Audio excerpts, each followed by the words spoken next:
ద్వితీయోపదేశకాండము 4వ అధ్యాయము.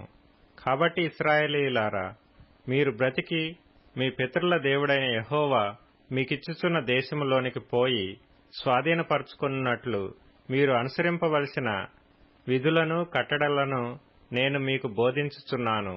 వినుడి. మీ దేవుడైన యెహోవా ఇచ్చిన ఆజ్ఞలను మీకు ఆజ్ఞాపించుచున్నాను. వాటిని గైకొనుట యందు నేను మీకాజ్ఞాపించిన మాటతో దేనినీ కలుపకూడదు, దానిలో నుండి దేనినీ తీసివేయకూడదు. బయల్పెయోరు విషయంలో యెహోవా చేసిన దానిని మీరు కన్నులారా చూచితిరి గదా. బయల్పెయోరు వెంట వెళ్లిన ప్రతి మనుష్యుని నీ దేవుడైన యెహోవా నీ మధ్యను ఉండకుండా నాశనము చేసెను.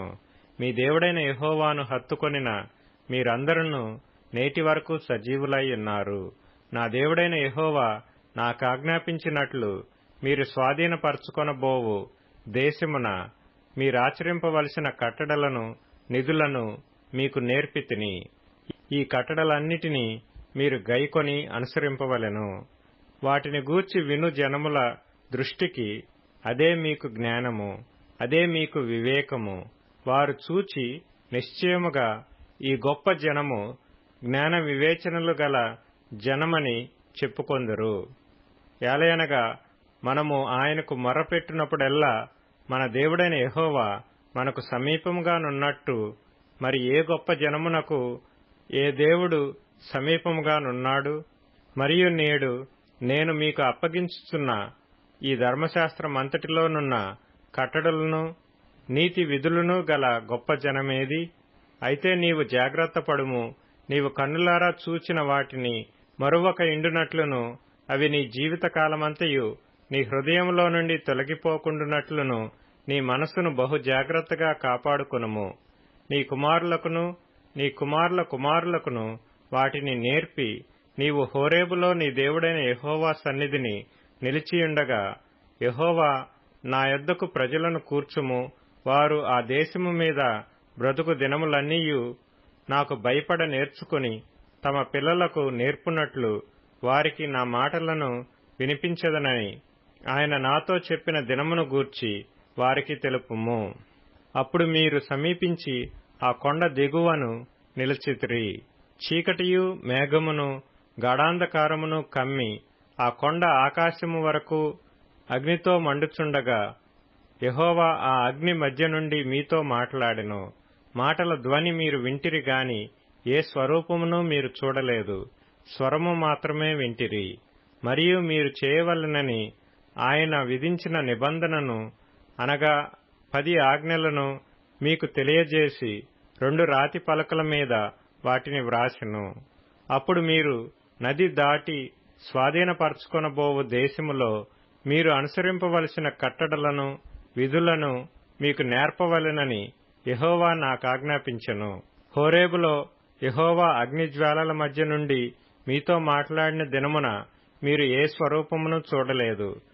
కావున మీరు చెడిపోయి భూమి మీదనున్న ఏ జంతువు ప్రతిమనైనను, ఆకాశమందు ఎగురు రెక్కలు గల ఏ పక్షి ప్రతిమనైనను, నేల మీద ప్రాకు ఏ పురుగు ప్రతిమనైనను, భూమి క్రిందనున్న నీళ్లయందలి ఏ చేప ప్రతిమనైనను, ఆడు ప్రతిమను గాని మగ ప్రతిమను గాని ఏ స్వరూపము కలిగిన విగ్రహమును మీ కొరకు చేసుకొనకుండునట్లును, ఆకాశము వైపు కన్నులెత్తి సూర్యచంద్ర నక్షత్రములైన ఆకాశ సైన్యమును చూచి మరలు కొల్పబడి నీ దేవుడైన యెహోవా సర్వాకాశము క్రిందనున్న సమస్త ప్రజల కొరకు పంచిపెట్టిన వాటికి నమస్కరించి వాటిని పూజింపకుండునట్లును మీరు బహు జాగ్రత్తపడుడి.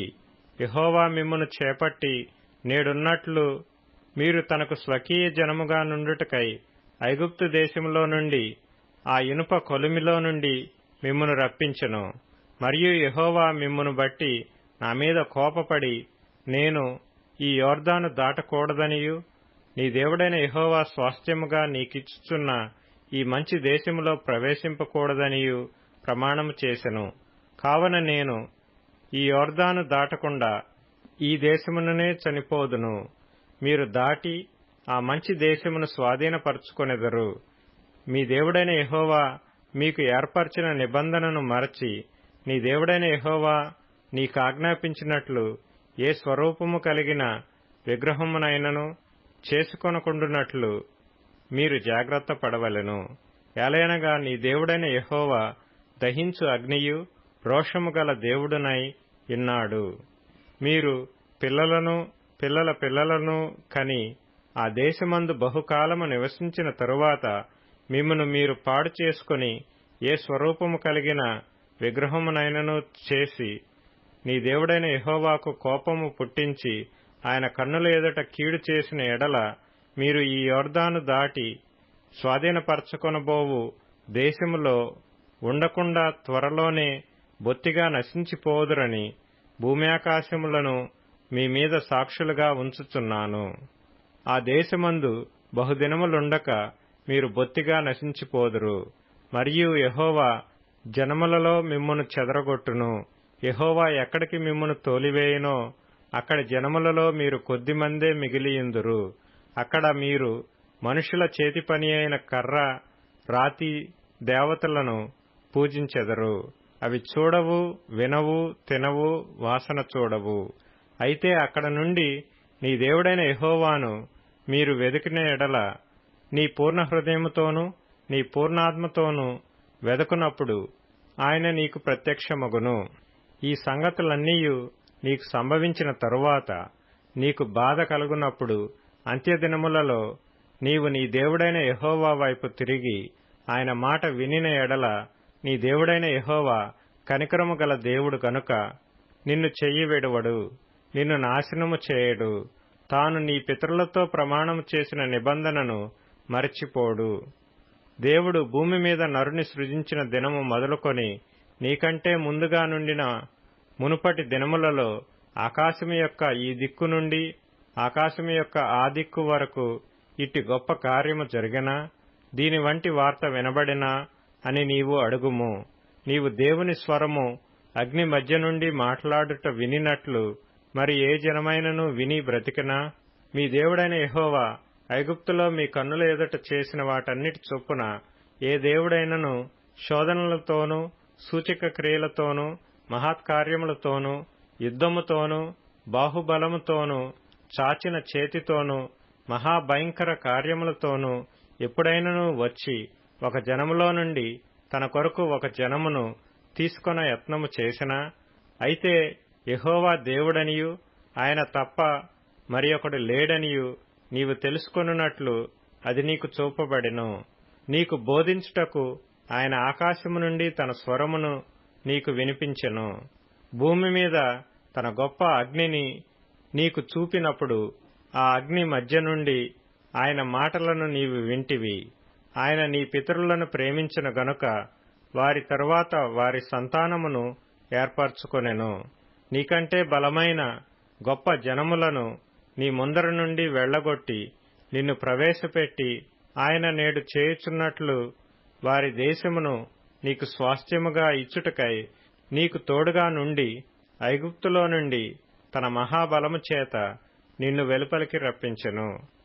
కాబట్టి పైనున్న ఆకాశమందును క్రిందనున్న భూమి అందును యెహోవాయే దేవుడనియు మరి ఒక దేవుడు లేడనియు నేడు నీవు ఎరిగి జ్ఞాపకమునకు తెచ్చుకొనుము. మరియు నీకును నీ తరువాత నీ సంతానపు వారికిని క్షేమము కలుగుటకై నీ దేవుడైన యెహోవా సర్వకాలము నీకిచ్చుచున్న దేశములో నీవు దీర్ఘాయుష్మంతుడు వగునట్లు నేడు నేను నీకాజ్ఞాపించు ఆయన కట్టడలను ఆజ్ఞలను నీవు గైకొనవలెను. అంతకు ముందొకడు పగపట్టక పరాకున తన పొరుగువాని చంపిన ఎడల చంపినవాడు పారిపోవుటకు మోషే తూర్పు దిక్కున యొర్దాను యువతల 3 పురములను వేరుపరచెను.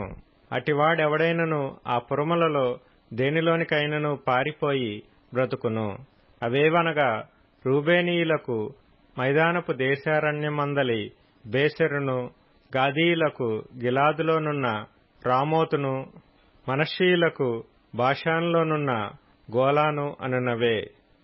మోషే ఇశ్రాయేలీయులకిచ్చిన ధర్మశాస్త్రము ఇది. ఇశ్రాయేలీయులు ఐగుప్తులో నుండి వెలుపలికి వచ్చుచుండగా యొర్దాను యువతల బేత్పయోరు ఎదుటి లోయలో హెష్బోనులో నివసించిన అమోరీయుల రాజైన సీహోను దేశమందు మోషే ఇశ్రాయేలీలకు నియమించిన శాసనములు, కట్టడలు, న్యాయ విధులు ఇవి.